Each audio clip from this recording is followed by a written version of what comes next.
Welcome to the Manager Matt podcast show. The show is designed to give you solutions to your day-to-day management and leadership problems. It's hosted by Matthew Haddock, a frontline manager and leader with over 25 years of experience. If you're ready, then let's get on with the show. Hi and welcome to the Manager Matt podcast show. This show is designed to give you actionable and practical help and advice which will improve your management skills and get the best results you can. Make sure, if you haven't already, take the time to subscribe to the show so you'll never miss an episode and share it with anyone you think might enjoy it. And now, without any more delays, let's get on with this week's show. Now, I think as a manager, you all can understand your intellectual property, if you like, the intellect that you have as a leader. And you will know how much of that is in your team. You know how many people are what you consider clever. Now, not everyone can be clever in traditional ways. There can be people who are very, very good at the analytical and the data side of things, and you get people who are very good at the creative side, but there are all kinds of an intelligent spectrum there. Now, another part of being a leader is around something called emotional intelligence. And there's some components around emotional intelligence that are really important when you do lead people. Because having the intelligence of knowing how to do a job is a bit like knowing how to use Excel. It's a great skill, but it's more than that when you're leading. And the idea of this emotional intelligence is very important when you are leading people. Now, there's 5 components that have been identified within emotional intelligence that I'd like to go through and see what you think about them and how you might be able to be aware of them inside your own work and outside of work. So the first one is self-awareness, the ability to recognise and understand your moods and your emotions and how they affect others. Now, it's surprising how many people forget this when they're leading. They come to work with their faces down on the floor, oh, woe is me, and they expect the rest of the teams to be able to lift and perform. When I was a lot younger as a shift manager, and a lovely guy who I worked with was always seemed to be down. And I don't know if it was where he was from. He was kind of a guy from Barnsley, so came in and, oh, this is wrong and this is wrong and, oh, gosh, this is, everything was wrong. But when you got behind him, he wasn't like that really. But what he did do is he affected others with his emotion. And he didn't recognise that his moods would be affecting others. So first thing to think about in emotional intelligence when you're dealing with people is, are you self-aware? Are you able to understand how you affect others with your moods and emotions?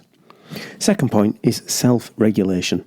Now, this is the ability to control impulses and moods and to think before you act. Again, wow, how many people do you know who don't think before they act? They almost completely bypass the idea of thinking and shoot straight to some action. Now, as a leader, you need to have the ability to control those impulses and moods because they are amplified massively. If you say something as a leader, it will be amplified more and more through the businesses and through the processes. So be very well aware of self-regulation when it comes to things like mood and control about impulses. Third one, internal or intrinsic motivations. So the idea of an internal motivation, being driven to pursue goals from a personal reason rather than some kind of reward. So this is the opposite to external motivation. So the idea of an intrinsic or internal motivation is the idea of doing a good job, getting things done.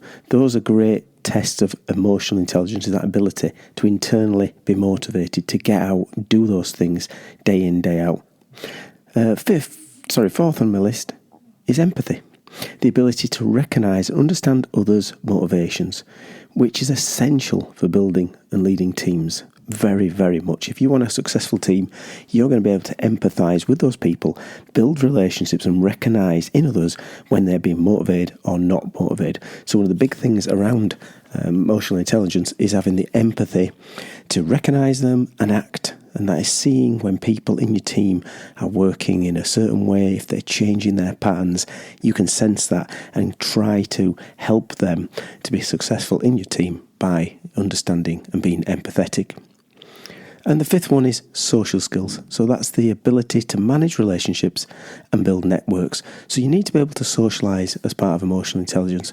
You can't just work on your own. You need to be able to network around. I know it sounds quite cheesy, but that ability to be able to manage relationships with other people, get around speaking to them, not just your peers and not just your boss, but everyone who's going to help you and move you needs to be able to interact on a social level. Well, that's my 5 emotional intelligent points.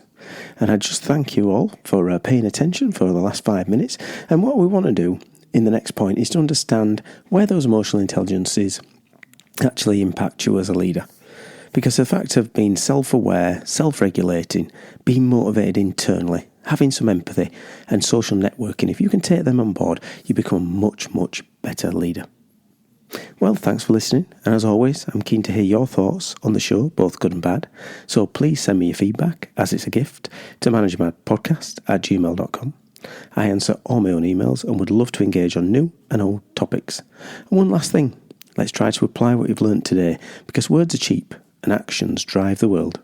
Well, that's it for Manager Matt this week. Thanks for listening, and goodbye. Thank you so much for listening to this Manager Matt podcast. We hope you found it interesting, helpful and actionable. One last thing, please leave a quick review on iTunes or with your podcast provider, as it helps to spread the word of Manager Matt. If you haven't already done so, please subscribe to the podcast, and if you did like anything in particular, send an email to managermattpodcast@gmail.com or visit managermatt.co.uk for more content. Feedback is a gift, so let's keep giving. See you next week.